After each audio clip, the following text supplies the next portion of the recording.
अगर आप भी चाहते हैं कि आरसीएम म्यूजिक के वीडियो सबसे पहले आप तक पहुंचे, तो लाल बटन को दबा के चैनल को सब्सक्राइब जरूर करें और साथ में बेल आइकन को दबाना ना भूलें।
संहार अब काट दी जोबन कुदारी से, अब काट दी जोबन कुदारी से,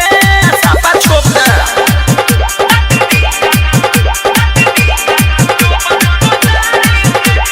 डीजे विकास रीगा सीतामढ़ी। ढेरे कोई लटोवा टोई अब न पूछो दिन भइल जाता भारी, कहवा लेके ढोई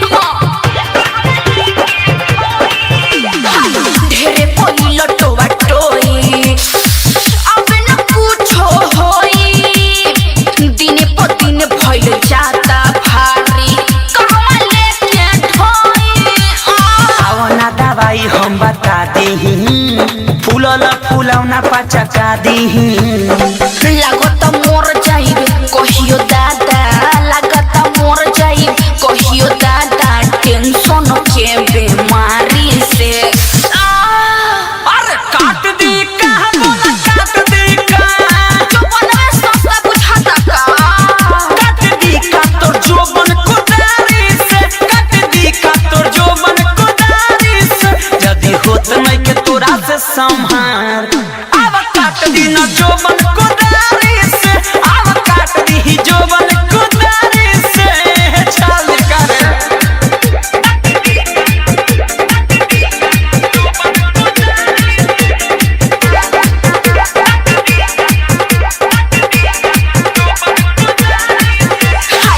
चली चोप गोरिया दोनों आपस में लड़े, फाटी चोप कपड़ा होई साइज बड़े रे बाबू।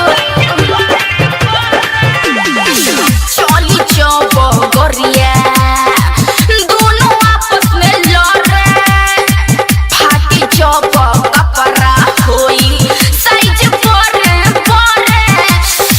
राहुल रसी के दुख दूर करी, लीला ससीलाल से हर घड़ी,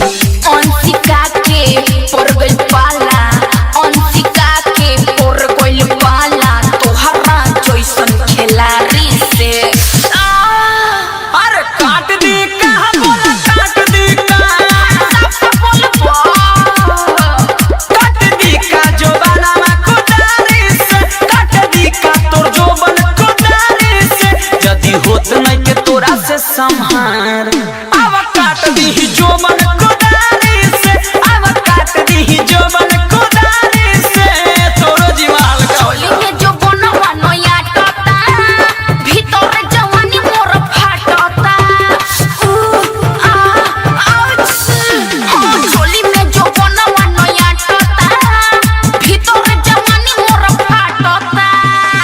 दोनों फुलवना फूलल जाता, दोनों फुलवना